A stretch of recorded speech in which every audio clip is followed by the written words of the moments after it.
150 piloti hanno partecipato a Lignano lo scorso fine settimana all'Enduro Beach Training, tra loro anche il francese 4 volte campione del mondo Meo e il Team Italia al completo.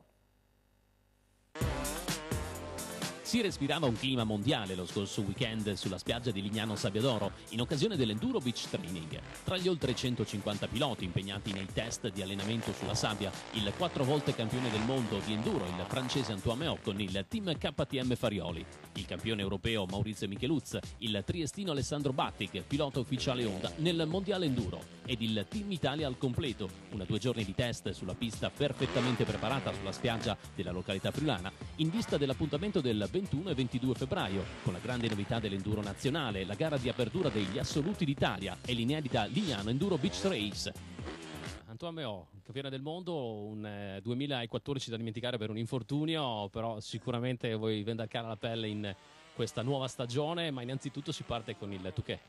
Sì, è 3 anni che facciamo questa gara mitica in Francia e l'inverno facciamo fatica a trovare, diciamo, la spiaggia uguale per allenarsi. È vero che questa operazione l'abbiamo sentito l'anno scorso, però non abbiamo fatto tempo di venire e quest'anno siamo riusciti a venire qua, è molto bella, c'è tanta gente e dà un po' di entusiasmo alla moto in generale.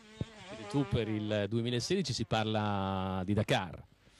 Sì, il futuro mi piacerebbe di andare al Dakar. Fabio non è tanto operativo per questa cosa, però penso che sì, il mio futuro era. Non è facile anche dopo aver vinto 4 mondiali trovare ancora dei nuovi stimoli per andare avanti e per chiaramente alzare l'asticella, perché ormai hai vinto tutto. Non ho vinto tutto, però fino a che mi diverto mi piace correre.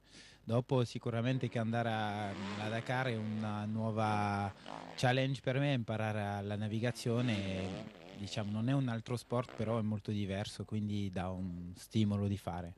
E Lignano, tu ci avevi già sentito parlare di quello che era un tempo, una 12 ore, che portava il meglio del mondiale enduro in una gara atipica per quel tempo, ma che riusciva ad avere un grandissimo impatto mediatico.